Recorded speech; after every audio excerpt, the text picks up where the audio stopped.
Hi there, and welcome back to the channel. I'm your host, Steven. Thank you so much for tuning in. As we all try to get over the fact that, or come to terms that Ozzy Osbourne has moved on to the next plane, to the next stadium of rock and roll, I decided to go through my collection and pick some of my favorites, or the ones I go to the most, or a lot of the songs on here are on my playlist. Some albums are the no-brainers, what you expect. Might be one or two that you go, really? And there's one that you might gouge your eyes out at the thought of me thinking it's one of his best, but this is my selection. Nobody's selection is right or wrong. It's how you feel and how music touches you, right? So I'll start off with the no-brainers. We got Blizzard of Oz. We got the songs, Crazy Train, Goodbye to Romance, Suicide Solution, Mr. Crowley, and I'm going to have to say Steal Away the Night are my favorites on here. Classic album. Diary of a Madman.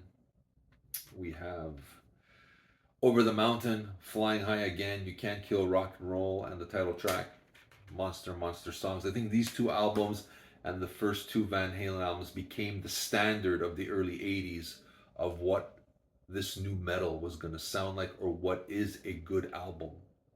These are the ones that everything was measured against, Then I'm going to say the first time I think Ozzy Osbourne was revitalized, we thought he was down and out, down for the count. He comes out with No More Tears. That song itself with the bass line, hypnotic, brought you in, drew you in. Phenomenal record. Plays out like a greatest hits package. Sorry, my cat came by. Plays out like a greatest hits package from an alternate universe. 4 songs co-written with Lemmy from Motorhead. Favorite tracks: I Don't Want to Change the World, Mom, I'm Coming Home, No More Tears, obviously, Time After Time, and Road to Nowhere. Ozzy returns, Never Count the Man Out. And again, if you're going to talk about not counting him out, this is his second phase of his revitalization. Andrew Watt behind the board. I'm going to go with patient number 9. Whole bunch of collaborators on here. Jeff Beck, Eric Clapton, Taylor Hawkins, Tony Iommi, Duff McKagan, Chance Smith, and a whole slew of others. With all these different types of people on here, different genres, this album should not work, but it does. It's phenomenal. Degradation Rules, Dead and Gone, patient number 9. Parasite, 1,000 Shades, I believe, and One of These Days are the outstanding tracks on here.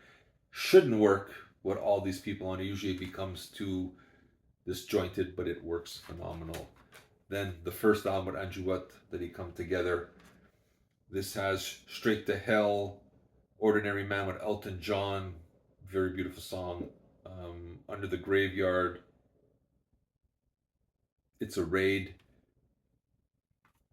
We have Ozzy invoking the aura of Black Sabbath with the sonic assault, I think, of the Black Album from Metallica.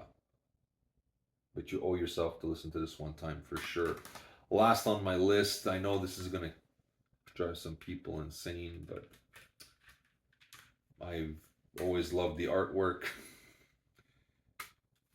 I love a lot of the songs on here. The Ultimate Sin from Ozzy Osbourne.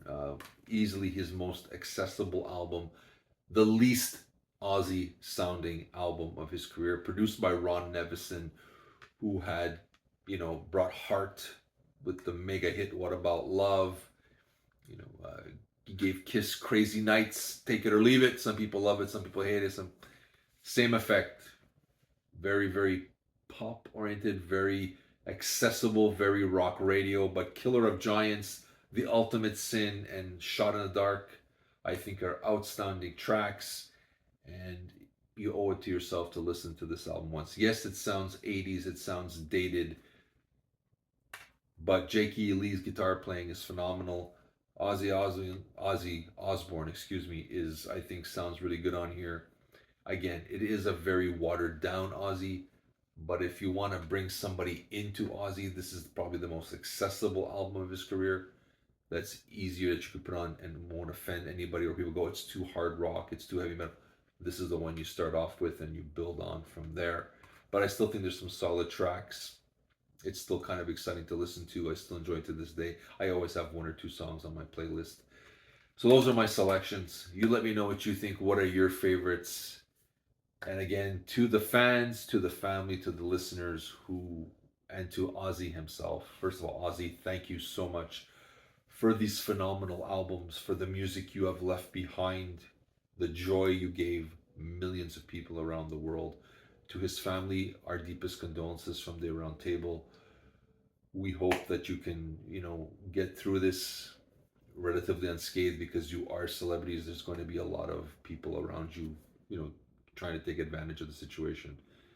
We hope you can find some peace, and hope you understand that he gave a lot of people joy, and we thank you for being his family and giving him the support he needed during the final days of his life. And to the fans, rock on, guys. We know we gave him a career, and he gave us a lot of good music. So to everyone, my condolences. Let's remember him with a smile on our face with what he's left behind. And I'll be seeing you soon, guys.